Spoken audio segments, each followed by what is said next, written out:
السلام عليكم ورحمة الله تعالى وبركاته. كثير من المتتبعين ديالي الغاليين، لاباس عليكم؟ نتمنىكم نلقاكم هذا الفيديو بخير وعلى خير. اخواتي اخواتي امهاتي كلكم كنقي عليكم التحية داخل الوطن وخارج الوطن، وتحية خاصة لأهل الجزائر الأشقاء على الدعم ديالكم وتتبعكم للقناة.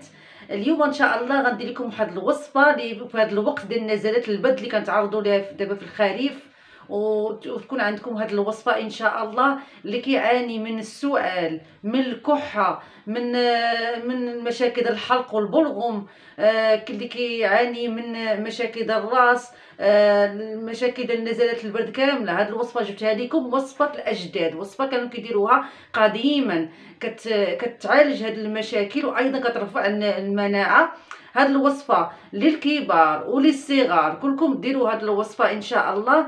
الوصفه اللي غنديروها غير بالعشبه ديال الشيبه، غير بعشبه الشيبه اللي غندير لكم، نحضر لكم هذه الوصفه الوصفه اللي قديمه بزاف وكنا واستعملناها، زوينه دقه ببطله، كتعالج لكم الكحه واخا تكون كما كانت الكحه الجافه ان شاء الله. من اليوم الاول كتحسوا بالراحه، ومن ثاني يوم حتى ثالث اليوم ان شاء الله بالشفاء بالشفاء لجميع المرضى المسلمين. وما نطولش عليكم، نمشيو على بركه الله نقدموا الوصفه. وما تنساوش تدعموني من لايك والاشتراك وتبارطاجيو هذا الفيديو. ما تخلوش عندكم، ضروري تبارطاجيو باش اللي مريض بهذا المشكل يتوصل لي هذا الفيديو، تكون ليا ولكم الاجر العظيم. ونمشيو على بركه الله نقدم الوصفه. يلا بسم الله على بركه الله. اللهم صل وبارك على سيدنا محمد وعلى اله وصحبه اجمعين.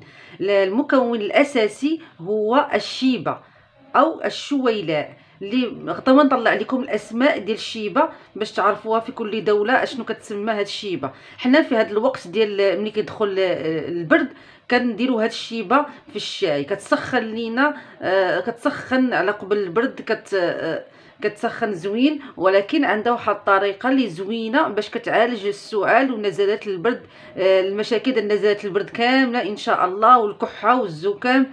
هاد الشيبه روعه زوينه زوينه بزاف، تشربوها في هاد الوقت ديال البرد. فوائد كثيره. هاد الشيبه اولا كتخفف التهاب الحلق والسعال، كتحسن من عمليات الهضم، كتعالج الانتفاخ وكتسهل طرد الغازات، كتعالج كذلك الالام الاورده الدمويه، وكتعالج الزكام ونزلات البرد وبعض المشاكل الرئه، وكتعالج ايضا اضطرابات النوم والحد من الارق. هاد الشيبه غزاله غزاله بزاف. غادي ناخذوها، تختاروها تكون لونها خضر، ما تاخذوهاش تكون لونها اصفر، تاخذوها خضراء. اش غنحتاجو منها؟ غنحتاجو منها فقط غير واحد العريش بهذا الشكل، هو اللي غادي نحتاجوه. ونمشيو على بركه الله نوريكم الطريقه كيفاش غادي نحضروها. غادي نديروا اول حاجه بسم الله، غنجيب واحد الكوب غادي نحطوا فيه هاد الشيبه. خاصنا ضروري نغسلوها في الاول، عاد نحضروها، نغسلوها ملي تكون فيها الاتربه والغبار، وغادي نصبوا عليها الماء يكون طيب. غادي نغسلوها بالماء الطيب، ضروري تغسلوها بالماء الطيب ماشي ماء بارد، وما غاديش نخليوها بزاف، فقط غير غادي نغسلوها بهذا الشكل، غير بحال هذا الشكل، ما غاديش نخليوها حتى تطلق، غنغسلوها غير فقط بالماء طيب بهذا الشكل.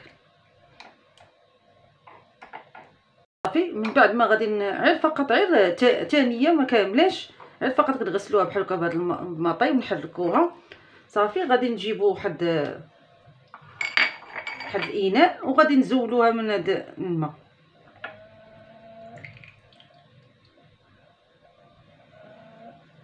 صافي. وغنحطوها هنا وغنكمل معكم ان شاء الله الوصفه. اما بالنسبه لهذا الماء ما عندنا ما نديرو به، غادي نجيبو الكاسرونه، وغادي نحتاجو كوب ديال الحليب يكون كبير، كوب ديال الحليب، حليب عادي، وغادي نصبوه على هذه الكاسرونه. بالنسبه للحليب راه مفيد في حاله التهاب الحلق، وكذلك انه يحتوي على البكتيريا النافعه اللي كتساعد في تعزيز جهاز المناعه. هذا الحليب راه زوين زوين بزاف.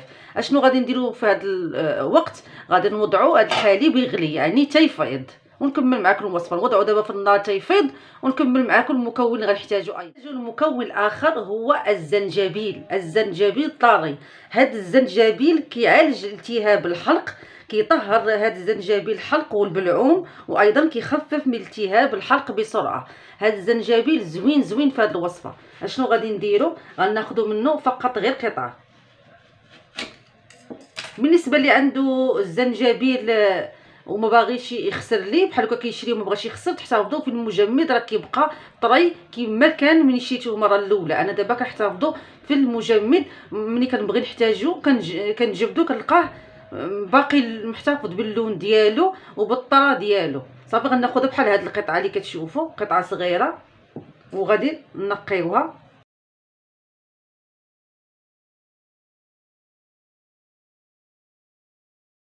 هذه القطعه اللي غنحتاج لها. دابا غادي نقوم بالبشر ديالها، تابعوا معايا. غنجيبوا اناء وغادي نجيبوا المبشره وغادي نبشروا الزنجبيل ديالنا.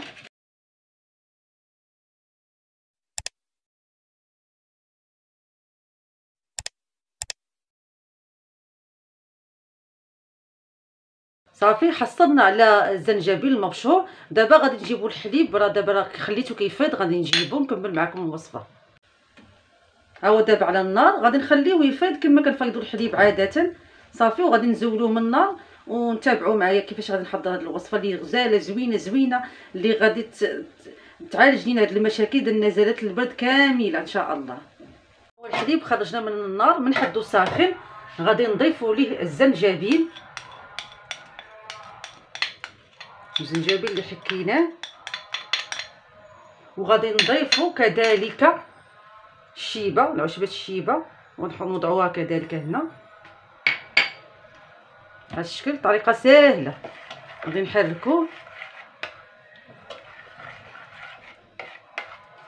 من بعد ما حركناها دابا غادي نجيبوا واحد الاناء وغادي نغطيو الكاسرونه ديالنا ونخليوها لمده 15 دقيقه، عاد غادي نصفيوها. المهم تابعوا معايا باش نوريكم الطريقه باذن الله. دازت 15 دقيقه صافي غنحيدوا الغطاء بسم الله، وغادي نجيبوا الكوب اللي كنا حطينا فيه الحليب صافي، وغادي نقوموا بالتصفيه ديالو.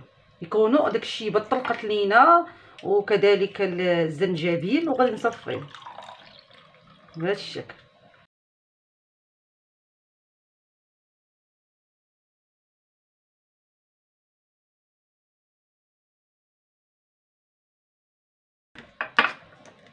هاد الوصفه غزاله غزاله، وصفه ديال زمان. اللهم نديروا هاد الوصفات الطبيعيه اللي كتخلي لينا المناعه، كتعزز لينا المناعه، ماشي بحال الدواء من الصيدليه. الا بقيتو كديروا في الدواء ديال الصيدلي ما تبقاش ديك المناعه تخدم ليكم. من احسن ديركم بحال هكا الوصفات الطبيعيه، ما كتضر ما والو. صافي كنكونوا حصلنا على هذا الكوب. هو هذا.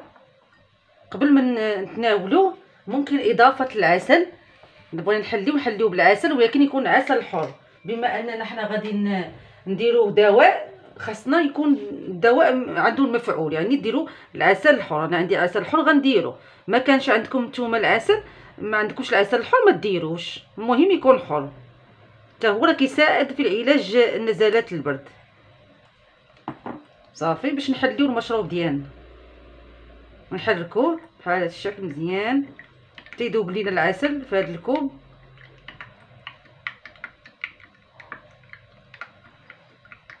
بسم الله. امتى غنتناولوا هذا المشروب؟ غنتناولوه قبل النوم مباشره، قبل ما ننعسوا نكونوا وجدنا هذا الكوب وقدمناه بالطريقه اللي وريتكم. عاد تشربوا، ماشي انكم تصيبوه وتشربوا عاد باغيين تمشاو ولا ديروا شي حاجه، لا، تكونوا ساليتوا المهام ديالكم وغادي تنعسوا مباشره تكونوا شربتوا هذا. علاش؟ باش تعرقوا ملي تكونوا ناعسين، وكيحيد لكم هذاك البرد وكيعالج لكم الكحه الشديده باليوم الاول. يعني ملي كديري هذا المشروب وكتشربي وكتنعسي في الصباح، في الغد ان شاء الله كتحسي بواحد التحسن مختلف على اللي كنتي. يعني الكحه كتنقص، ما كتبقاش داك السيلان الانف، داك البلغوم، داك كتحسي بالحلق ديالك كان ضارك ما كيبقاش.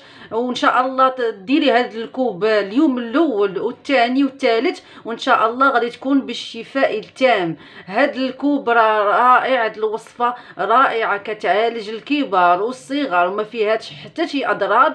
بعشبه الشيبه ان شاء الله غادي تكون الشفاء، يكون السبب الشفاء ان شاء الله. والله يشافي جميع المرضى المسلمين. وكتمنى منكم انكم تبلغوا بها مرضاكم، ما تخليوش لنا، لكم الاجر. وشكرا على المتابعه. نتمنى تكونوا وصلتوا معايا نهايه الفيديو. بهذا الكوب ان شاء الله غادي يكون العلاج التام من هذه المشاكل ديال نزلات البرد. وهذا الكوب كيعزز المناعه، كيعالج الزكام، كيعالج السؤال الشديد، كيعالج البلغم، التهاب الحلق. ان شاء الله غادي تشافى وتعطيها لوليداتكم، تعطيو الكبار للصغار، كلكم ان شاء الله غديروا هذه الوصفه لمده 3 ايام، تلقاو التحسن من اليوم الاول. وغتزيد الكوب اليوم الثاني والثالث، وان شاء الله غادي يكون الشفاء التام. وكتمنى انكم ما تخليوش عندكم، بارطاجيوها مع الاصدقاء والمعارف باش تعم الفائده. وان شاء الله راه عندي بزاف ديال الوصفات اللي ديال نزلات البرد والمشاكل ديال البرد. الا بغيتو بحال هاد الوصفات المجربه ديال الاجداد كتبوا لي في التعليقات باش نعطيكم الفيديوهات ديال العلاج هاد المشاكل ديال البرد. راه كاينين واحد الوصفات اللي رائعين بزاف. ما عليكم الا تدعموا القناه باشتراك وديروا اللايك وتفعلوا الجرس باش توصلوا نتوما الاولين بالفيديوهات ديالنا. وشكرا على المتابعه، والسلام عليكم، والى اللقاء في فيديو اخر ان شاء الله. مع السلامه.